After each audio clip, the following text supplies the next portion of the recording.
Hello everyone, it's me Anjali Verma, your chemistry educator. और आज की इस वीडियो में हम डिस्कस करने वाले हैं केमिस्ट्री का एडिशनल प्रैक्टिस पेपर जो कि सीबीएसई ने रिलीज करा है फॉर क्लास 10th। देखो, वैसे तो पूरे साइंस के लिए ही रिलीज हुआ है, बट उसमें जो भी केमिस्ट्री के क्वेश्चंस हैं वो आज की इस वीडियो में हम डिस्कस करने वाले हैं। बहुत बच्चे कंफ्यूज हो रहे हैं कि ये नया सैम्पल पेपर है। एक्चुअल में ना पूरा जो पैटर्न है वो सैम्पल पेपर जैसा ही है। जो क्वेश्चंस पहले सैम्पल पेपर में थे उसी से रिलेटेड उसी टाइप के क्वेश्चंस इस सैम्पल पेपर में भी हैं। जैसे कि सेक्शन ए की अगर हम बात करें तो यहाँ पे आपको सबसे पहले एमसीक्यूज देखने को मिलेंगे। केमिस्ट्री में 7 एमसीक्यूज हैं। उसके बाद सेक्शन बी में एक ही क्वेश्चन है, फिर सेक्शन सी में क्वेश्चंस हैं, डी में है एंड ई में है। तो वो सेम पैटर्न यहाँ पे भी फॉलो हुआ है। तो कई बच्चे इसको सोच रहे हैं कि नया सैम्पल पेपर है, बट ये एडिशनल आपके लिए प्रैक्टिस पेपर है। इसमें जो डिफिकल्टी लेवल है थोड़ा सा अप है, तो हम ट्राई करेंगे कि बहुत इजी वे में सारे क्वेश्चंस कर सके। ठीक है, तो चलो स्टार्ट करते हैं। सबसे पहला है हमारे पास सेक्शन ए। क्वेश्चन देख लेते हैं, उसके बाद आराम से बहुत अच्छे तरीके से इसको सॉल्व करेंगे। पहला क्वेश्चन है, a single displacement reaction is represented below.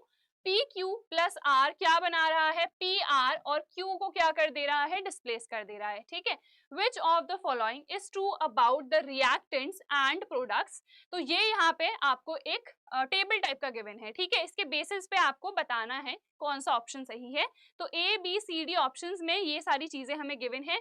Nature of R in product, ये केटायन है, केटायन है, एनायन है, एनायन है। और stability of P R as compare to P Q. ठीक है, कि पी आर पी क्यू के कंपेरिजन में कितना स्टेबल है, ज्यादा स्टेबल है, कम स्टेबल है, या अगेन इस केस में ये एनायन है और ये ज्यादा स्टेबल है, या ये एनायन है एंड ये लेस स्टेबल है। तो सबसे पहले ना इस रिएक्शन को एक बार स्टडी कर लेते हैं।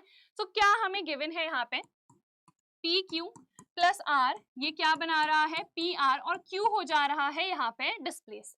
हमने डिस्प्लेसमेंट रिएक्शंस जो पढ़ी हैं उसमें क्या होता है, जैसे एक मैं मेटल ले लेती हूँ कोई सा भी। ठीक है, तो Zn है प्लस HCl है, तो यहाँ पे क्या बनता है, ZnCl2 बनता है, प्लस यहाँ पे H2 गैस रिलीज होती है, और बाकी तो बस इसकी बैलेंसिंग हो जाएगी। ठीक है, तो ये हमारे पास मेटल है। मेटल हमेशा क्या बनाते हैं, कैटायंस। ठीक है, तो विच मीन्स ये हमारे पास कैटायन होगा।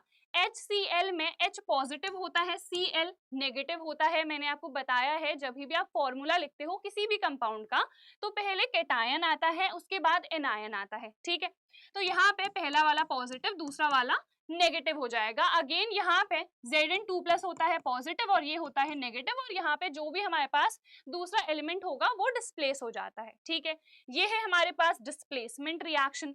तो यहाँ पे क्या है, देखो पॉजिटिव ने किसकी जगह ली है, यहाँ पे पॉजिटिव ने पॉजिटिव की जगह ली है ना, Zn है तो उसने H प्लस की यहाँ पे जगह ले रखी है। ठीक है, तो यही चीज यहाँ पे भी कुछ फॉलो होनी चाहिए। अगर इसको मैं सिंपल वर्ड्स में लिखूं, ठीक है, जैसे मैं इसको लिख देती हूँ A प्लस बी सी, तो इसको मैं क्या लिखूंगी, ऑब्वियसली ए सी लिखूंगी, और बी क्या हो जाएगा, यहाँ पे डिस्प्लेस हो जाएगा। यहाँ पे देखते हैं पी क्यू प्लस आर, ये क्या बना रहा है, पी आर, यानी कि ये आर जो है ना इस क्यू की जगह ले रहा है। पी क्यू यानी कि बीसी, बीसी में हमेशा बी पॉजिटिव होगा और सी नेगेटिव होगा।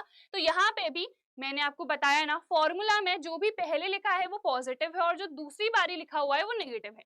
तो ये पॉजिटिव होगा और ये हमारे पास नेगेटिव होगा। ठीक है, ये आर ने क्यू की जगह ली है तो नेगेटिव ही तो नेगेटिव की जगह लेगा, विच मीन्स ये हमारे पास नेगेटिव ही होगा। समझ में आ रहा है? इस वाली रिएक्शन से हम बहुत अच्छे तरीके से समझ सकते हैं सारी ही चीजें। यहाँ पे देखो ये पॉजिटिव था तो इसने पॉजिटिव की ही जगह ली, तो अगर यहाँ पे ये नेगेटिव है और ये इसकी जगह ले रहा है तो ये भी क्या होगा, नेगेटिव होगा। नेगेटिव वाले को हम क्या कहते हैं, उसको हम एनायन कहते हैं। और ऑब्वियसली अगर कोई भी रिएक्शन हो रही है उसके बाद जो भी कंपाउंड बन रहा है वो ज्यादा स्टेबल होगा। जैसे यहाँ की अगर हम बात करें Zn प्लस HCl, यहाँ पे बन रहा है ZnCl2, तो यहाँ पे बिकॉज ये ज्यादा रिएक्टिव है हाइड्रोजन से, तो जो भी कंपाउंड बनेगा विच मीन्स वो ज्यादा स्टेबल होगा। तो HCl से ज्यादा स्टेबल क्या है, ZnCl2 है। आपको समझ में आ गया होगा। तो यहाँ पे अब हम वापस आते हैं और यहाँ पे ऑप्शंस देखते हैं।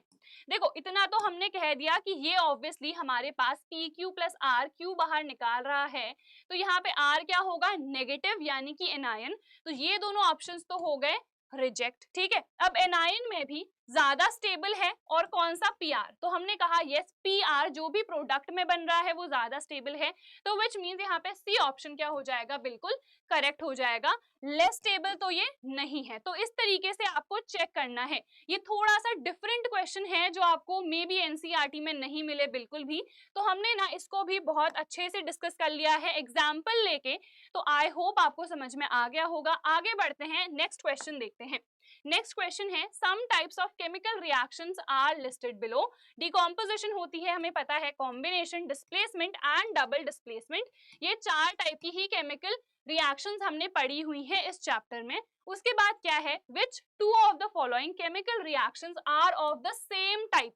ये 4 हमें यहाँ पे रिएक्शंस गिवन है, हमें बताना है ऐसी 2 कौन सी रिएक्शंस है जो सेम टाइप की है, यानी कि दोनों ही या तो डिकम्पोजिशन होंगी, दोनों ही या तो कॉम्बिनेशन होंगी, या फिर दोनों डिस्प्लेसमेंट या डबल डिस्प्लेसमेंट होंगी। ठीक है, तो सबसे पहले ना हम स्टार्ट करते हैं, सबसे पहले वाले से देखते हैं। तो यहाँ पे AgNO3 प्लस NaCl बना रहा है, AgCl प्लस NaNO3। क्लियरली मुझे पता है ये तो है डबल डिस्प्लेसमेंट, ठीक है, क्योंकि यहाँ पे एक्सचेंज ऑफ आयंस हो रहा है। उसके बाद Mg प्लस HCl, ये रिएक्शन अभी हमने देखी थी, ये सिंपल क्या है, हमारे पास डिस्प्लेसमेंट है। तो ये सारी चीजें नोट डाउन करते जाओ। CH4 प्लस O2 ये बना रहा है CO2 प्लस H2O। तो यहाँ पे देखो, यहाँ पे क्या हो रहा है, मेनली ऑक्सीडेशन हो रहा है, इनमें से कोई रिएक्शन ये नहीं है, क्योंकि अगर हम इस रिएक्शन की बात करें, क्या डिकम्पोजिशन हो रहा है, नहीं हो रहा है। कॉम्बिनेशन होता तो सिर्फ क्या बनता, एक प्रोडक्ट, यहाँ पे कॉम्बिनेशन भी नहीं हो रहा है। डिस्प्लेसमेंट नहीं है ये, क्योंकि ये दोनों आपस में क्या कर रहे हैं, CO2 और H2O बना रहे हैं, तो दिस इज नॉट डिस्प्लेसमेंट। कोई एक जो एलिमेंट है वो दूसरे एलिमेंट को डिस्प्लेस यहाँ पे नहीं कर रहा है। ठीक है, डबल डिस्प्लेसमेंट भी ये हमारे पास नहीं है, तो विच मींस आर अगेन देख लेते हैं, यहाँ पे इन दोनों में से तो कोई भी नहीं है। उसके बाद इसको देखें तो KOH प्लस H2SO4 ये बना रहा है K2SO4 प्लस H2O। यहाँ पे अगेन क्या हो रहा है, एक्सचेंज ऑफ आयंस हो रहा है, विच मींस ये हमारे पास क्या होगी, डबल डिस्प्लेसमेंट रिएक्शन होगी।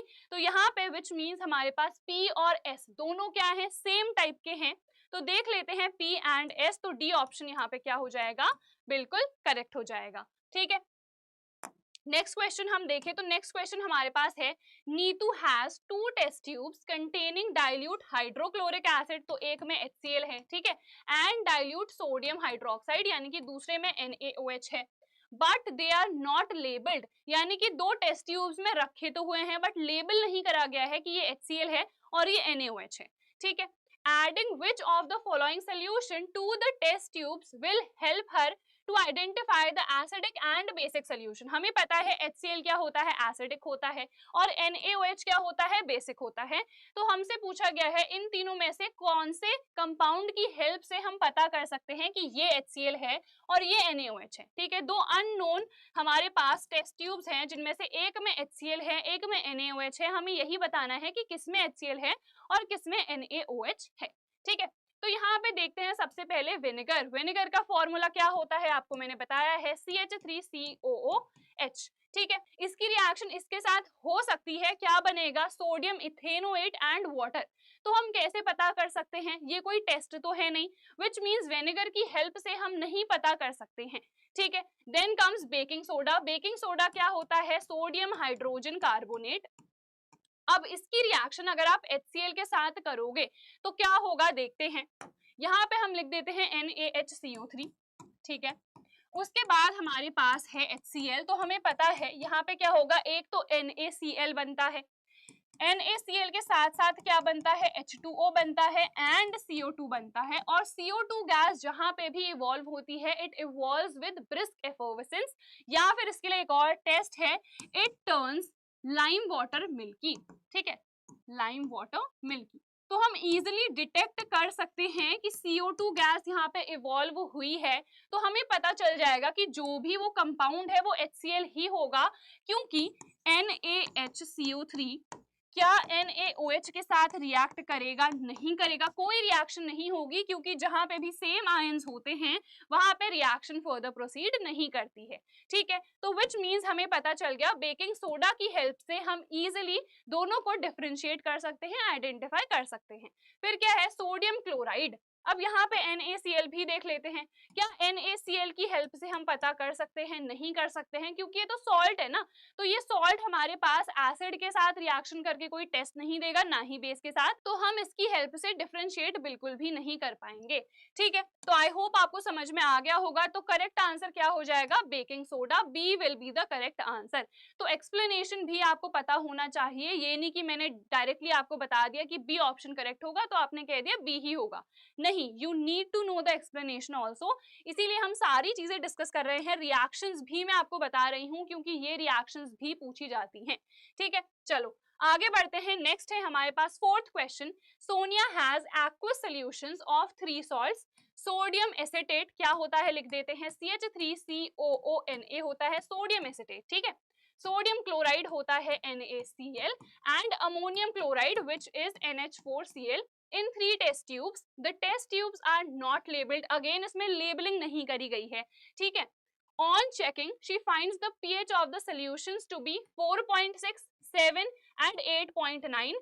Which of the following correctly matches the salts with their respective pH? तो ये हमें देखना है, बहुत ही सिंपल सा क्वेश्चन है। यहाँ पे मैं वापस से लिखती हूँ, देखो CH3COONA है, फिर क्या था? NaCl था, और फिर क्या था? NH4Cl था। ये पीएच वाले क्वेश्चंस ना बड़े ही इंटरेस्टिंग होते हैं और बहुत इजी होते हैं।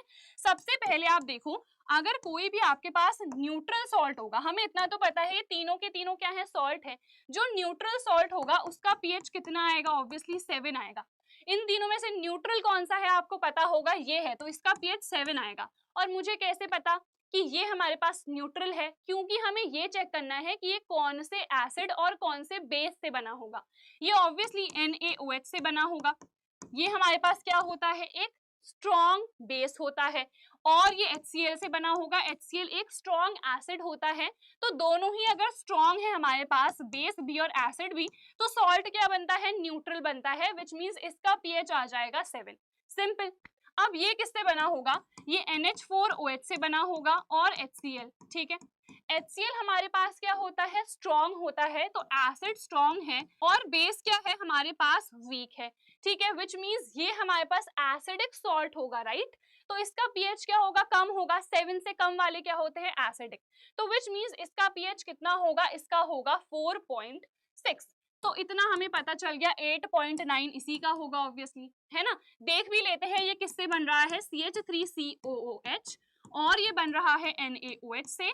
ये हमारे पास क्या होता है? वीक एसिड, और ये होता है स्ट्रॉन्ग बेस, यानी कि ये बेसिक होगा तो ऑब्वियसली पीएच 7 से ज्यादा ही जाएगा।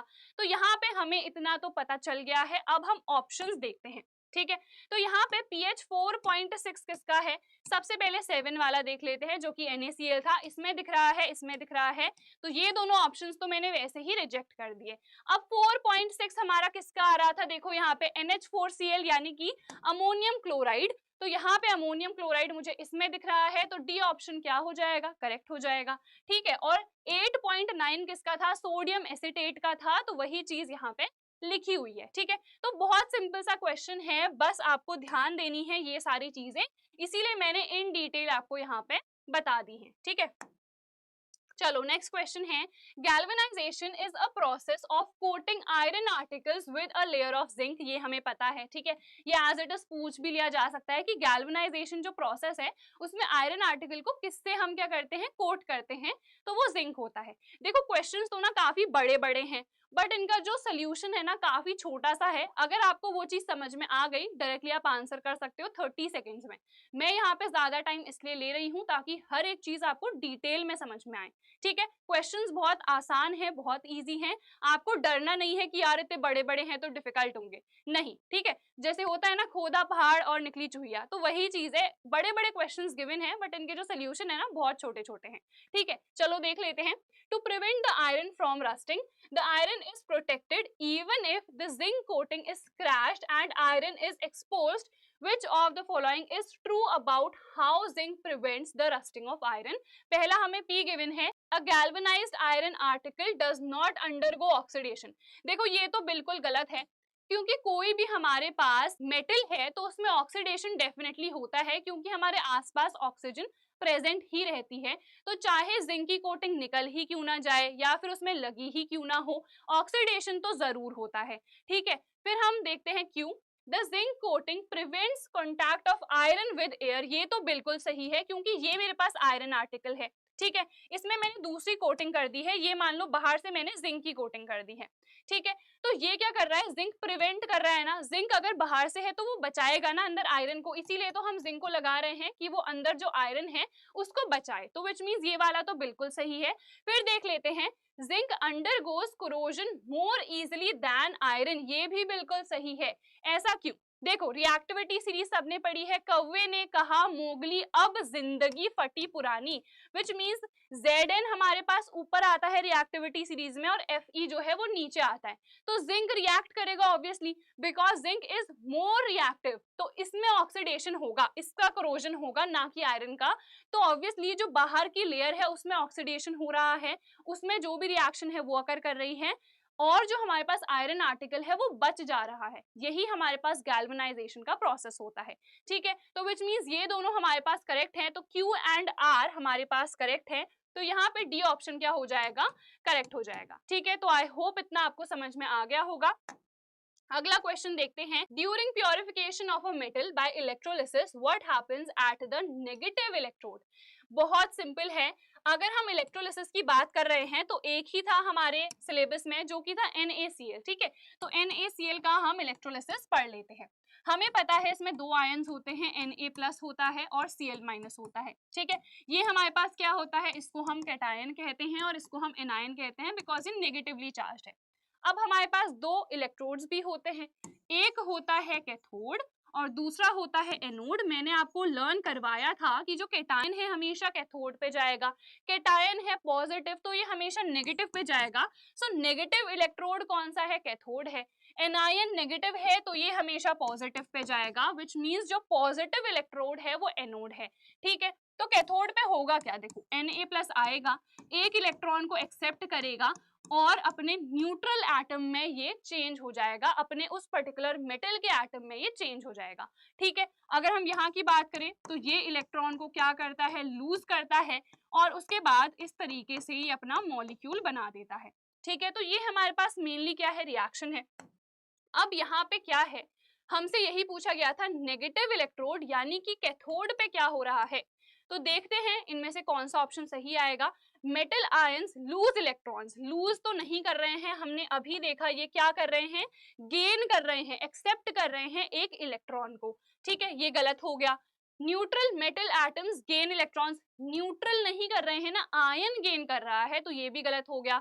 Neutral metal atoms loose electron, again neutral तो ना गेन कर रहा है ना लूज, तो सी भी गलत है। डी ऑप्शन बिल्कुल करेक्ट हो जाएगा, मेटल आयंस गेन इलेक्ट्रॉन, क्योंकि ये मेरे पास मेटल का आयन है और ये इलेक्ट्रॉन को एक्सेप्ट कर रहा है, गेन कर रहा है to become neutral metal atom, तो अपने न्यूट्रल मेटल एटम में ये चेंज हो जा रहा है, तो यहाँ पे जो डी ऑप्शन है वो बिल्कुल सही हो जाएगा।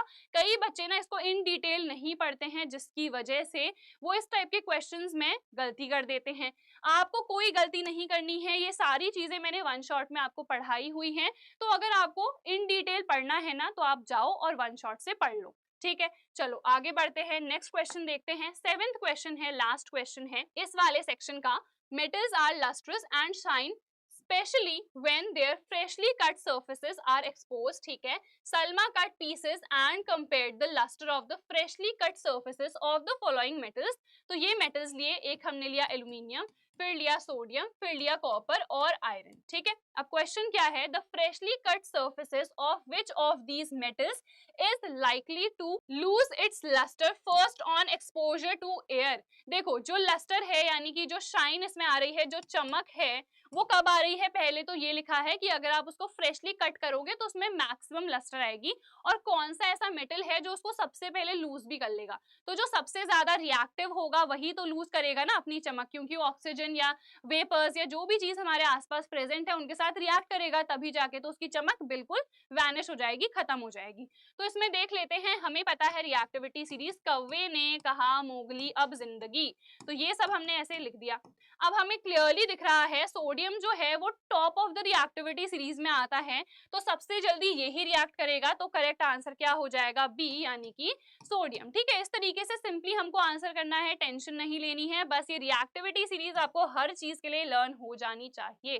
ठीक है, सो आई होप ये क्वेश्चन भी आपको समझ में आ गया होगा। अगला क्वेश्चन एक और हम देख लेते हैं जो कि सेक्शन ए से ही है, असर्शन एंड रीजन टाइप का। तो असर्शन हमें गिवन है zinc oxide can be reduce to zinc metal on heating with carbon. तो असर्शन तो बिल्कुल सही है, मेटल्स एंड नॉन मेटल्स वाले चैप्टर में ये हमने पढ़ा हुआ है। अगर ZnO की रिएक्शन कार्बन के साथ कराई जाती है तो Zn प्लस Cu बनता है, विच मीन्स ये रिड्यूस हो जाता है किसमें, जिंक में, और कार्बन हो जाता है ऑक्सीडाइज किसमें, CO में, which means this is a redox reaction. Also यहाँ पे देखो क्या हो रहा है, कार्बन ना जिंक को क्या कर दे रहा है, डिस्प्लेस कर दे रहा है। ZnO में कार्बन ने क्या करा, जिंक की जगह ले ली और CO बना दिया, और Zn को क्या कर दिया, डिस्प्लेस कर दिया, which means this is also a displacement reaction. ठीक है, तो यहाँ पे हमने मेंशन कर दिया है डिस्प्लेसमेंट रिएक्शन भी ये है और एक रिडॉक्स रिएक्शन भी है। अब रीजन क्या गिवन है, carbon is less reactive than zinc. ये रीजन तो भैया गड़बड़ हो गई, ये गलत है। क्यों गलत है, क्योंकि क्लियरली हमें दिख रहा है कार्बन डिस्प्लेस कर रहा है, तो लेस रिएक्टिव नहीं मोर रिएक्टिव होगा। ठीक है, तो विच मीन्स ये हमारे पास क्या हो गया है, यहाँ पे गलत हो गया है। ठीक है, तो यहाँ पे देखते हैं हमारे पास ABCD 4 ऑप्शंस हैं, इनमें से कौन सा ऑप्शन करेक्ट होगा, तो हमारे पास सी करेक्ट हो जाएगा, ए यानी कि असर्शन तो ट्रू है, जबकि जो हमारे पास रीजन है वो क्या है, फॉल्स है। ठीक है, तो आई थिंक ये आपको समझ में आ गया होगा। अगला देख लेते हैं सेक्शन बी। तो सेक्शन बी से आप क्वेश्चंस आ गए हैं, एक ही क्वेश्चन आपको यहाँ पे गिवन है। 21st का ए पार्ट है, right the balanced chemical equation for the reaction that is prevented by storing potassium metal under kerosene. देखो, जो हमारे पास पोटेशियम है या फिर हमारे पास सोडियम है, उनको कभी भी खुले में नहीं छोड़ते हैं, हमेशा केरोसिन के अंडर ही रखते हैं, क्योंकि केरोसिन के साथ ये रिएक्ट नहीं करते हैं। जबकि अगर हम ऐसे ही छोड़ देंगे तो ये ऑक्सीजन के साथ रिएक्ट करते हैं, वाटर वेपर यानी कि वाटर के साथ भी रिएक्ट कर जाते हैं, मॉइस्चर के साथ रिएक्ट करते हैं, और हाइड्रोजन गैस इवॉल्व कर देते हैं जो कि काफी फ्लेमेबल होती है, तो वो इजीली फायर को कैच कर सकती है। ठीक है, तो मेनली हमारे पास दो रिएक्शंस होती है। एक रिएक्शन क्या होती है कि पोटेशियम ने ऑक्सीजन के साथ रिएक्ट करा और यहाँ पे क्या बन गया, K2O। तो यहाँ पे इसको हम बैलेंस कर लेते हैं। ये रिएक्शन हाईली एक्सोथर्मिक होती है, अगेन तो काफी ज्यादा हीट प्रोड्यूस हो सकती है। दूसरी हमारे पास रिएक्शन होती है ये वाली कि H2O पानी के साथ रिएक्ट करके KOH बनाता है, और यहाँ पे हाइड्रोजन गैस क्या हो जाती है, इवॉल्व हो जाती है। ठीक है, ये काफी ज्यादा फ्लेमेबल होती है। तो दोनों में से आप कोई सी भी रिएक्शन लिख सकते हो, क्योंकि दोनों ही रिएक्शंस प्रिवेंट होती हैं, एंड हम इसीलिए क्या करते हैं, जो भी हमारे पास सोडियम है या पोटेशियम है उनको केरोसिन के अंडर रखते हैं। तो दोनों रिएक्शंस में से कोई सी भी रिएक्शन आप मेंशन कर सकते हो। Identify the type of chemical reaction that is prevented. Type of chemical reaction, तो देखो अगर आप ये वाली मेंशन कर रहे हो ना, तो यहाँ पे क्लियरली हमको दिख रहा है कि ये दोनों कंबाइन हो रहे हैं एंड ये बना रहे हैं। ठीक है, विच मीन्स यहाँ पे क्या हो जाएगा, एक तो ये है हमारे पास कॉम्बिनेशन रिएक्शन, या फिर कई बच्चे मे बी कॉम्बिनेशन के साथ रिलेट ना करे, वो देखे कि ऑक्सीजन के साथ रिएक्शन हो रही है तो विच मीन्स ये ऑक्सीडेशन होगा, तो यहाँ पे आप इसको ऑक्सीडेशन भी मेंशन कर सकते हो, दैट इज ऑल्सो करेक्ट। ठीक है, तो इस तरीके से इस क्वेश्चन को आप आंसर कर सकते हो, बहुत ही सिंपल और इजी क्वेश्चन है। अगला क्वेश्चन देख लेते हैं, सेक्शन सी से है हमारे पास। 27th क्वेश्चन है, equal sized bars of aluminium and iron are exposed to the environment as shown below। I hope ये स्क्रीन पे दिख रहा हो, ये थोड़ा सा ना ब्राइट हो गया है क्योंकि यहाँ पे ब्राइटनेस इंक्रीज करने की जरूरत थी। यहाँ पे ये जो लाइन है अदरवाइज आपको नहीं दिखती, तो आई होप अभी आपको दिख रही होगी।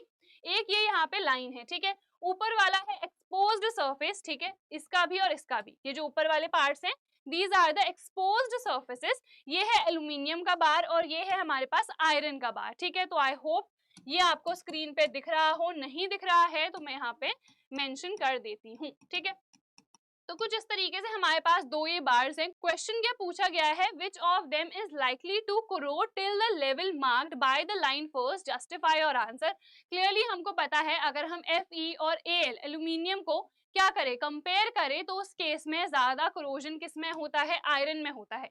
But let's discuss the reason कि ऐसा क्यों होता है, क्योंकि हमने तो रिएक्टिविटी सीरीज पढ़ी है, वो है कौवे ने कहा मोगली अब जिंदगी फटी पुरानी। तो यहाँ पे तो मुझे दिख रहा है क्लियरली कि हमारे पास जो एल्यूमिनियम है that is more reactive than Fe। फिर भी मैं क्यों कह रही हूँ कि आयरन में ज्यादा इजीली कोरोजन होगा, ये इसलिए है क्योंकि एल्यूमिनियम क्या करता है ना, ऑक्सीजन के साथ रिएक्ट करता है और यहाँ पे Al2O3 बना देता है। तो यहाँ पे इसकी बैलेंसिंग कुछ इस तरीके से हम कर देंगे। तो यहाँ पे क्या हुआ, एल्यूमिनियम अपने ही बाहर से एल्यूमिनियम ऑक्साइड की एक प्रोटेक्टिव लेयर बना देता है। तो ये जो लेयर फॉर्म हो रही है ना, this is a very protective layer. ये फर्दर जो कोरोजन है उससे एल्यूमिनियम को प्रोटेक्ट करती है। तो एल्यूमिनियम तो बच गया, ठीक है, एल्यूमिनियम में यहाँ पे कोरोजन नहीं होगा। जबकि अगर हम बात करें आयरन की, तो आयरन क्या करता है, आयरन हमारे पास सबसे पहले तो रिएक्ट करता है ऑक्सीजन के साथ और यहाँ पे क्या बनाता है, यहाँ पे ये बना देता है Fe2O3। अगेन हम वही चीज यहाँ पे भी करेंगे, ठीक है। तो अब ये फर्दर जो हमारे पास आयरन ऑक्साइड है ये एक्स मॉलिक्यूल्स ऑफ वाटर के साथ रिएक्ट करता है और हमें पता है ये क्या बना देता है, दिस फॉर्म्स रस्ट। तो ये फॉर्मूला हमारे पास किसका होता है, ये फॉर्मूला होता है रस्ट का। तो यहाँ पे रस्टिंग अगर कर जाती है एंड वो कंटिन्यूअसली बढ़ती ही जाती है, इंक्रीज होती जाती है, तो रस्टिंग हो रही है विच मीन्स क्या हो रहा है, कोरोजन हो रहा है। जबकि अगर हम किसकी बात करें, यहाँ पे अगर हम बात कर रहे हैं एल्यूमिनियम की, तो उसके बाहर से एक प्रोटेक्टिव लेयर फॉर्म हो जा रही है एल्यूमिनियम ऑक्साइड की, which is preventing it from further corrosion.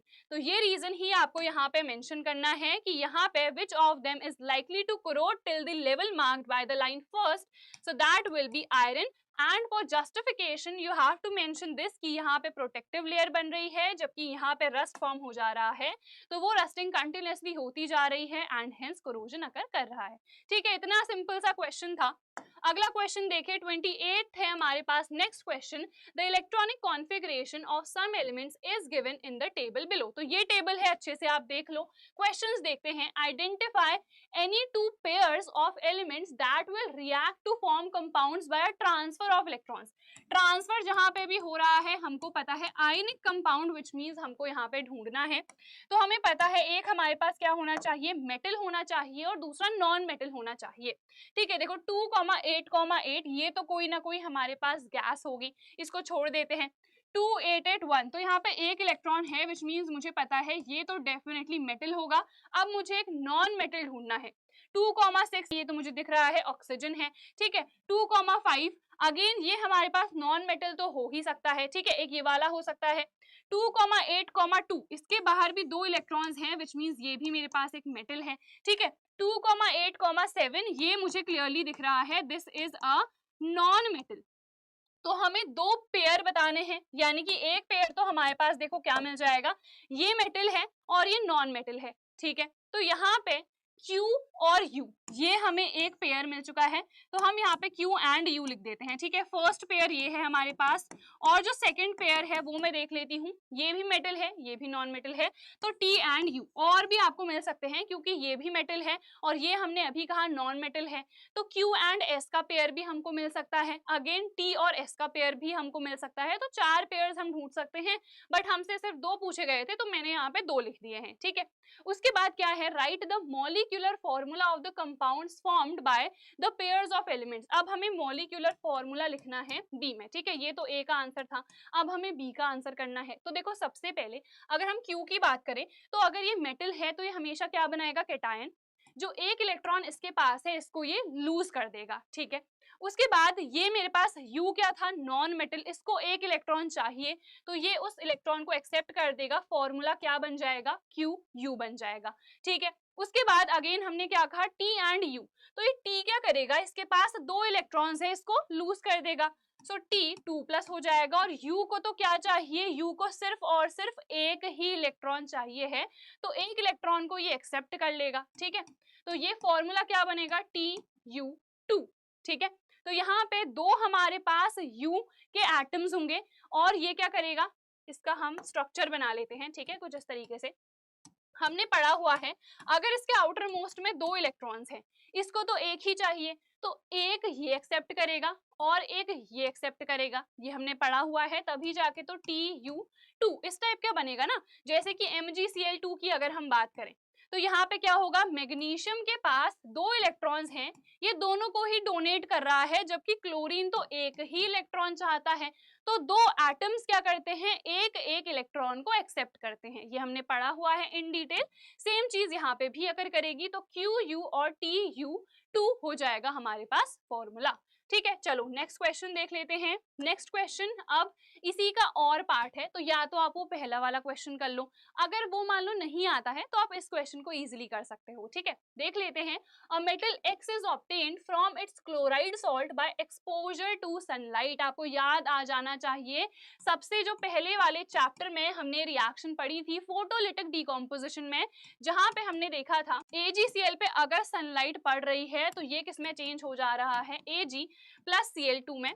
देखो एक चीज आप हमेशा ही ध्यान देना, यहाँ पे ना हम कभी भी इस तरीके से नहीं लिखते हैं, ठीक है, Cl2 लिख दिया, यानी कि कर्सिव राइटिंग में नहीं लिखते हैं, C को अलग लिखते हैं और L को अलग लिखते हैं, इसीलिए वो क्या करा है मैंने, इरेज करा है और वापस से यहाँ पे इस तरीके से लिखा है। ठीक है, अब बाकी आप कर लो बैलेंसिंग, तो ये हमने यहाँ पे बैलेंसिंग कर ली। ठीक है, अब हमारे पास क्वेश्चन क्या है, in which section of the reactivity series of metals top, middle और bottom is it likely to be placed, justify your answer. देखो हमें पता है जो सिल्वर है वो तो बॉटम में ही आता है, तो हमारे पास विच मींस ए वाले का आंसर क्या हो जाएगा कि bottom of the reactivity series में आ रहा है, but we also have to justify our answer कि अगर हम कह रहे हैं ये bottom of the reactivity series में आएगा तो ये आखिर क्यों आएगा। इसका भी बहुत सिंपल सा रीजन है, अगर कोई भी आपके पास क्लोराइड सॉल्ट है वो इजिली डिकम्पोज होके हमको मेटल दे रहा है, तो कितनी कम रिएक्टिविटी होगी ना उसकी, ऑब्वियसली तभी जाके तो वो कहाँ आ रहा है, बॉटम पे आ रहा है। So this is the answer that you have to mention, because अगर हम क्लोराइड सॉल्ट से इजिली उसको ऑब्टेन कर सकते हैं, विच मीन्स वो लेस रिएक्टिव है, एंड जो लेस रिएक्टिव हमारे पास मेटल्स होते हैं वो bottom of the reactivity series पे ही आते हैं। ठीक है, चलो आगे देख लेते हैं। बी है identify the type of reaction the chloride salt of metal X undergoes on exposure to sunlight. तो हमको क्लियरली यहाँ पे दिख रहा है ये डिकम्पोजिशन रिएक्शन है, और डिकम्पोजिशन में भी स्पेसिफिकली क्या होती है, ये फोटोलिटिक डिकम्पोजिशन रिएक्शन होती है। 3 तरीके से हमने पढ़ी हुई है, एक होती है फोटोलिटिक, दूसरी होती है इलेक्ट्रोलिटिक और थर्ड होती है थर्मल। यहाँ पे क्या होता है फोटोलिटिक डिकम्पोजिशन, क्योंकि सनलाइट की प्रेजेंस में ही ये रिएक्शन हो रही है, सनलाइट लाइट की प्रेजेंस में हो रही है, और मैंने आपको बताया था जो सनलाइट या लाइट से रिलेटेड टर्म है वो होता है फोटोन। तो यहाँ पे फोटोन से ही क्या बना है, फोटोलिटिक डिकम्पोजिशन बना है। और इस रिएक्शन का हम यूज किस में करते हैं, इस रिएक्शन का हम यूज करते हैं ब्लैक एंड व्हाइट फोटोग्राफी में। ये काफी इंपॉर्टेंट क्वेश्चंस हैं जो अलग से भी पूछे जा सकते हैं, तो हमने सारे यहाँ पे डिस्कस कर लिए हैं। नेक्स्ट हम यहाँ पे देख लेते हैं, एक और चीज मैं यहाँ पे बता देती हूँ, इसका जो कलर होता है वो क्या होता है, व्हाइट होता है, और जैसे ये डिकम्पोज हो जाता है तो जो सिल्वर फॉर्म हो रहा है उसका कलर होता है ग्रे। ठीक है, एक और रिएक्शन होती है, जैसे यहाँ पे तो क्लोराइड सॉल्ट पूछा गया था ना, यहाँ पे देखो क्लोराइड सॉल्ट लिखा है, मे बी ब्रोमाइड सॉल्ट भी आपसे बोल दिया जाए तो वहां पे भी सेम वही रिएक्शन है, ये डिकम्पोज होता है, Ag प्लस Br2 यहाँ पे फॉर्म हो जाता है। ठीक है, इस तरीके से ये अगेन फोटोलिटिक डिकम्पोजिशन है। इसका कलर क्या होता है, इसका कलर येलो होता है, और ये अगेन ग्रे कलर का होता है। इस रिएक्शन का भी हम यूज किस में करते हैं, ब्लैक एंड व्हाइट फोटोग्राफी में करते हैं। ठीक है, तो I hope it is clear. Next हम देख लेते हैं सेक्शन डी। अब हमारे पास सेक्शन डी स्टार्ट हो चुका है, 34th क्वेश्चन है, देखते हैं क्या कह रहा है क्वेश्चन।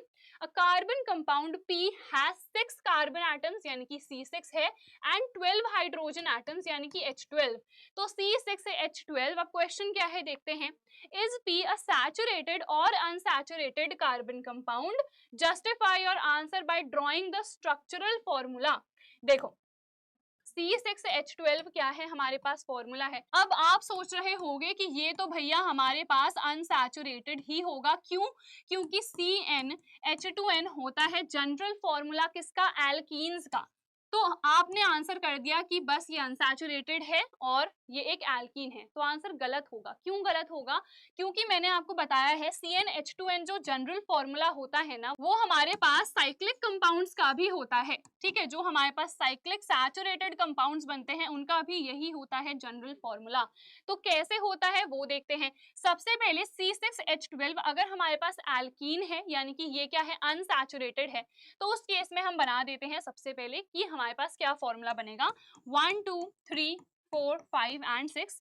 तो बिकॉज यहाँ पे एल्कीन है तो डबल बॉन्ड यहाँ पे आप बना दो, ठीक है। उसके बाद यहाँ पे 2 हाइड्रोजन आएंगे, यहाँ पे एक ही आएगा, यहाँ पे अगेन 2 आ जाएंगे, ठीक है। यहाँ पे भी 2 आ जाएंगे, यहाँ पे भी 2 आएंगे एंड इधर पे हमारे पास 3 आ जाएंगे। तो ये हमारे पास क्या बन गया, स्ट्रक्चरल फॉर्मूला बन चुका है। अब हमें किसका बनाना है, ये साइक्लिक कंपाउंड का, जो कि हमारे पास क्या होता है, सैचुरेटेड। तो आपका आंसर क्या होगा, P can be either saturated और अनसैचुरेटेड, ठीक है। तो अब अगर हम यहाँ पे बनाना चाहें तो हम कैसे बनाएंगे उसको देखते हैं।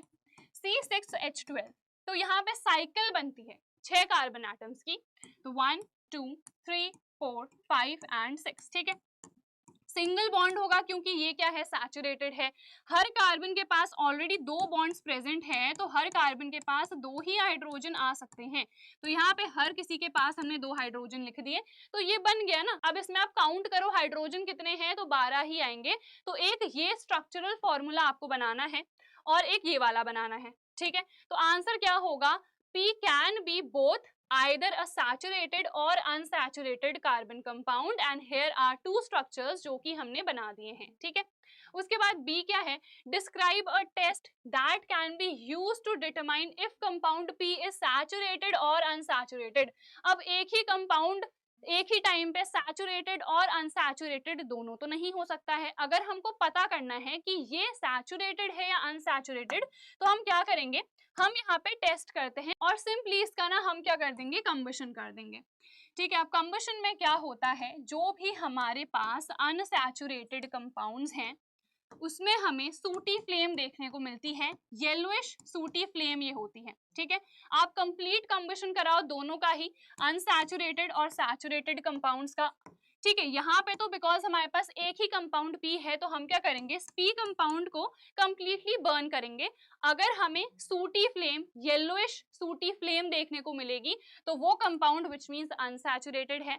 अगर हमें एक क्लीन ब्लू फ्लेम देखने को मिलेगी तो उस केस में वो P कंपाउंड क्या होगा, हमारे पास सैचुरेटेड होगा। तो ये टेस्ट आपको करना है। टेस्ट कौन सा है, टेस्ट है कंबशन का। तो हमें फ्लेम के बेसिस पे पता चल जाएगा कि ये जो हमारे पास कंपाउंड है ये सैचुरेटेड है या फिर अनसैचुरेटेड है, ठीक है।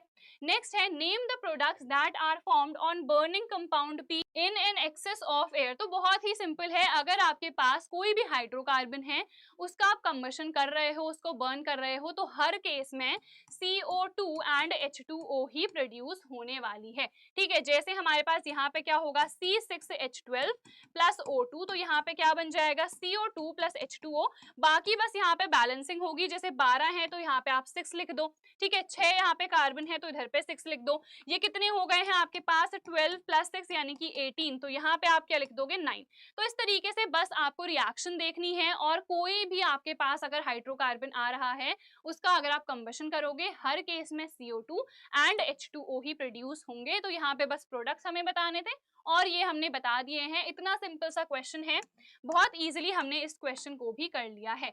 इसी के और वाले पार्ट में ये वाला क्वेश्चन है, इसको भी देख लेते हैं। A carbon compound P is found to be neutral when tested with red and blue litmus, a gas that burns with a pop sound। तो pop sound वाली तो मेरे को पता है कौन सी होती है, हाइड्रोजन गैस, ठीक है। गैस तो चलो मुझे पता चल गया। is produced when a metal reacts with carbon compound P, write the chemical equation for the reaction। देखो मेनली जो कार्बन कंपाउंड्स हमारे सिलेबस में है वो 2 ही हैं। क्या क्या है, एक तो C2H5OH है जो कि एथेनॉल है और दूसरा है CH3COOH जो कि एथेनोइक एसिड है।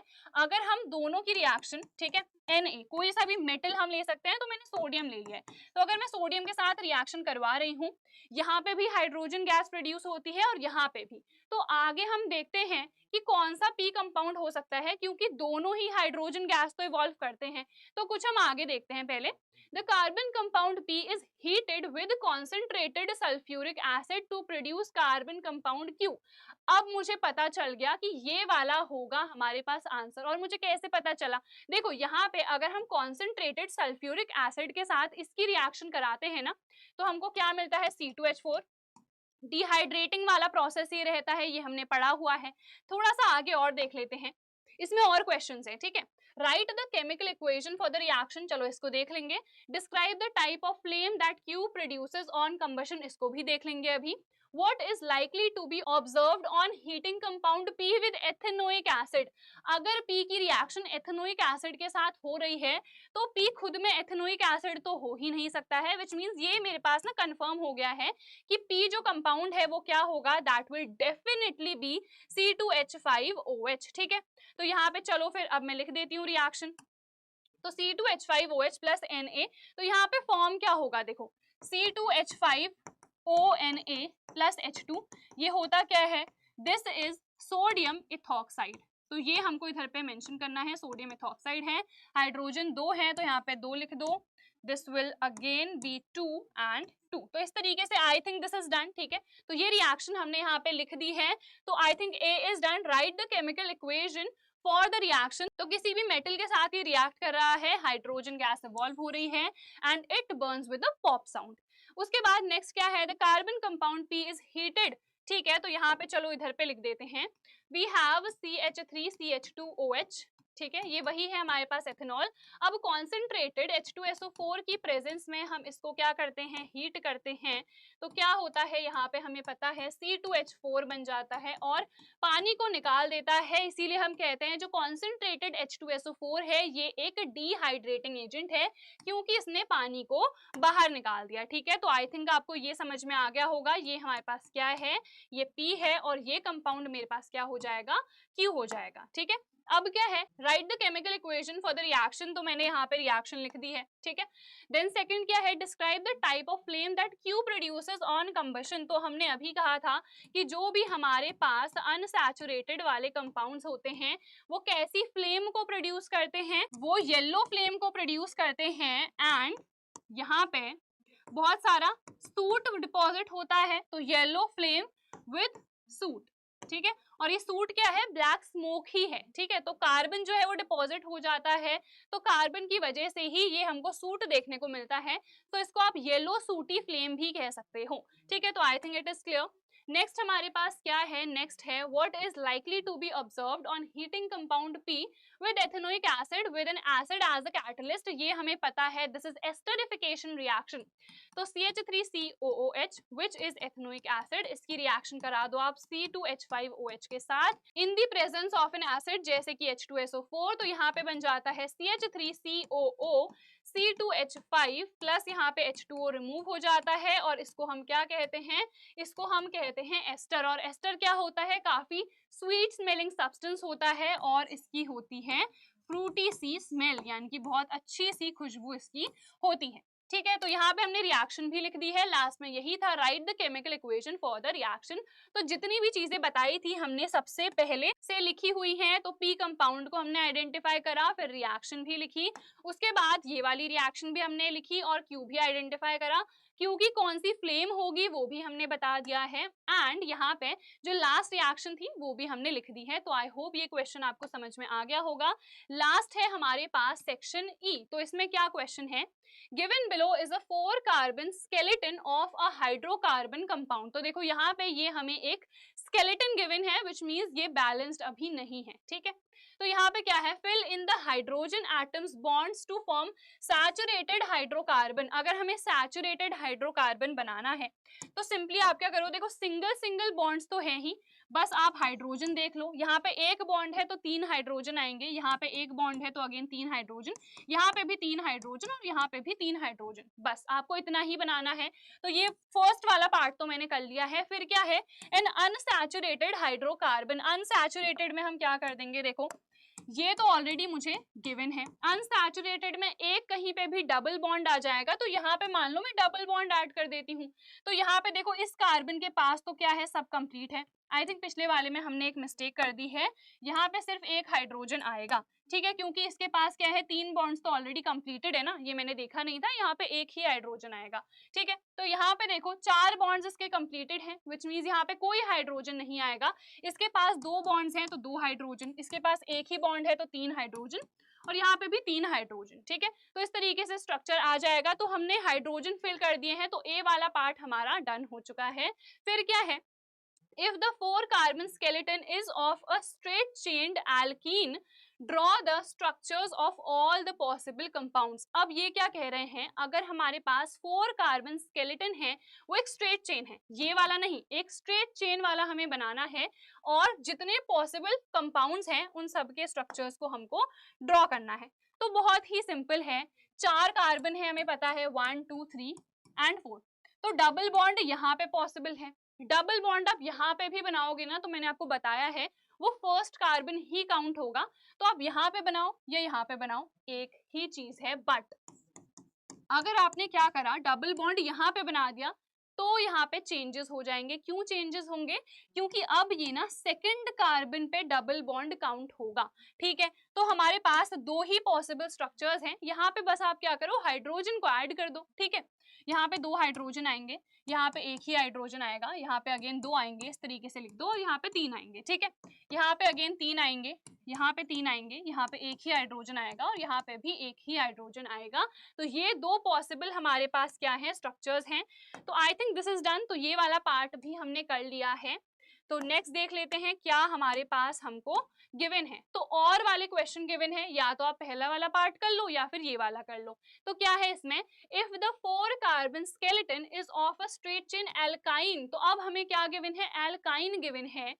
How many carbon atoms may not be bonded to any hydrogen atom. तो देख लेते हैं, अगर हमारे पास देखो 4 कार्बन है और ये एल्काइन है, तो यहाँ पे आप डबल बॉन्ड के बदले ट्रिपल बॉन्ड बना दो। तो देखो एक हाइड्रोजन यहाँ पे अटैच होगा, इससे कोई भी हाइड्रोजन अटैच नहीं होगा, इससे 2 हाइड्रोजन अटैच हो जाएंगे और इससे 3 हाइड्रोजन अटैच होंगे। बट क्या सिर्फ एक ही पॉसिबल एल्काइन है, नहीं, एक और होगा ना, जब जो हमारा सेकंड वाला कार्बन है उस पे ट्रिपल बॉन्ड आएगा। तो यहाँ पे बना लेते हैं 1 2 3 एंड 4, तो यहाँ पे ट्रिपल बॉन्ड आ गया, ठीक है। 3 हाइड्रोजन, इस कार्बन से कोई हाइड्रोजन अटैच नहीं होगा, इस कार्बन से भी नहीं होगा, और इससे 3 हो जाएंगे, ठीक है। अब देखो इस वाले में कितने कार्बन है जिससे कोई भी हाइड्रोजन अटैच नहीं है, तो इसमें तो बस एक ही कार्बन है, और इस वाले में कितने कार्बन है, 2 कार्बन से। तो आपका आंसर क्या होगा, कई बच्चे ना क्या करेंगे, बस एक ये वाला स्ट्रक्चर बनाएंगे और कह देंगे एक ही बन रहा है। नहीं, आपको दोनों बना के देखने हैं। तो आपका आंसर क्या होगा, 1 और 2 carbons depending upon the structure, और आपको दोनों स्ट्रक्चर्स बना के दिखाने हैं, ठीक है। फिर क्या है हमारे पास, how many hydrogen atoms will there be in the compound. तो क्लियरली हमें दिख रहा है 4 अगर हमारे पास यहाँ पे कार्बन है, हाइड्रोजन कितने हैं, 6 हैं। और अगर यहाँ पे स्ट्रक्चर आपको नहीं भी बनाना है तभी भी आप देख सकते हो ना, क्योंकि फॉर्मूला क्या होता है, CnH2n-2, किसका होता है, ये एल्काइंस का होता है, ठीक है। तो अगर n हमें 4 गिवन है, तो 4 का डबल करो 8 और -2 कर दो, कितना आ गया 6। तो how many hydrogen atoms, 6 hydrogen atoms, ये आपका आंसर होगा सिंपली, ठीक है। तो आई थिंक ये तो लास्ट ही क्वेश्चन था, मतलब आपको लगा भी नहीं होगा कि ये पेपर थोड़ा सा भी डिफिकल्ट है। कुछ क्वेश्चंस यस डिफिकल्ट हैं, बट मैंने आपको सारे क्वेश्चंस बता दिए हैं, बहुत अच्छे से एक्सप्लेन कर दिए हैं। अगर फिर भी किसी भी तरीके का डाउट रहता है तो फील फ्री कि आप कमेंट सेक्शन में मेंशन करो, और इस वीडियो को ज्यादा से ज्यादा बच्चों के साथ शेयर करना, क्योंकि अभी तक ना किसी ने भी प्रैक्टिस पेपर का सोल्यूशन आपको नहीं प्रोवाइड करा है, और हमने सबसे पहले आपको प्रोवाइड करा है। सो डेफिनेटली इसको आप शेयर करना। And that is it for our today's video. I hope this video helped you. मिलते हैं नेक्स्ट वीडियो में। Till then bye everyone, take care and all the very best.